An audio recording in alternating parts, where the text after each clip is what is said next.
Friends, ఈరోజు నేను మీకు చెప్పబోయే కథ అడవిలో కరువు. అది ఒక చాలా పెద్ద అడవి. దానికి రాజైన సింహానికి ముందు చూపు చాలా ఎక్కువ. ఇతర జంతువుల పట్ల కాస్త కఠినంగా వ్యవహరిస్తూ ఉండేది. అడవిలోని ప్రతి జంతువు అవి సంపాదించిన ఆహారంలో సగం తనకు అప్పగించాలనే నిబంధన పెట్టింది సింహం. దాంతో జంతువులన్నీ సింహాన్ని లోపల తిట్టుకుంటూ మృగరాజు మాటలకు ఎదురు చెప్పలేకపోయాయి. ఇష్టం లేకపోయినా తమ ఆహారంలో సగభాగాన్ని ఇచ్చేవి జంతువులన్నీ. కానీ నక్క మాత్రం ఆహారం దొరకలేదని, కొంతే దొరికిందని రకరకాలుగా సాకులు చెప్తూ సింహానికి ఆహారం ఇవ్వకుండా తప్పించుకుంటూ తిరిగేది. ఆ సంవత్సరం వర్షాలు లేక చాలా కరువు వచ్చింది. తిండి దొరక్క, నీళ్లు లేక జంతువులన్నీ ఆకలితో నకనకలాడిపోయాయి. అన్నీ కలిసి తమ బాధను మృగరాజుతో మొరపెట్టుకున్నాయి.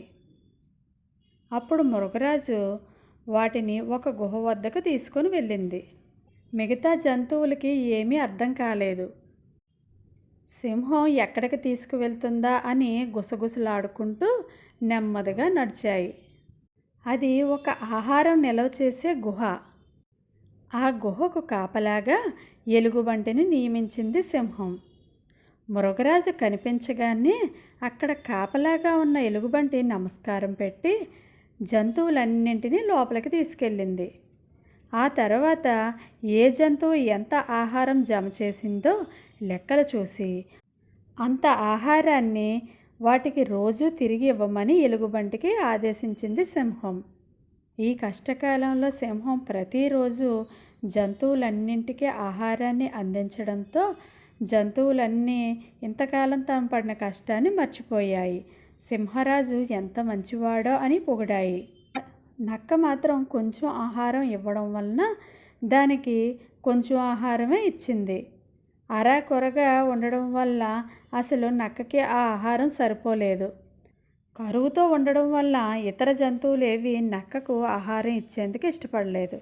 అదే విషయాన్ని నక్క మృగరాజు దగ్గరికి వెళ్ళి మొరపెట్టుకుంది. అతి తెలివికి స్వార్థానికి పోతే కలిగే నష్టం ఏమిటో తెలిసిందా నీకు? కొన్ని విషయాల రాజు కఠినంగా ఉన్నా అది ప్రజల మేలు కోసమే, రాబోయే కష్టాలను ఎదుర్కొనేందుకే. ఇకనైనా స్వార్థాన్ని విడిచిపెట్టి అందరితో కలిసిమెలిసి ఉండు అంటూ తన దగ్గరున్న ఆహారం ఇచ్చింది సింహం. బుద్ధి వచ్చిందంటూ తలదించుకొని ఇంటి దారి పట్టింది నక్క. అదర్రా పిల్లలు, ఈ కథలో నీతి ఏమిటంటే, ఇప్పుడు మన దగ్గర ఉంది కదా అని మొత్తం తినేస్తే రేపొద్దున్న మనకి కష్టం వచ్చినప్పుడు ఒక్కరు కూడా సాయం చేయరు సరికదా, మనల్ని ఎగతాళి చేస్తారు. ఈ కథ కనుక మీకు నచ్చినట్లయితే ప్లీజ్ లైక్ చేయండి.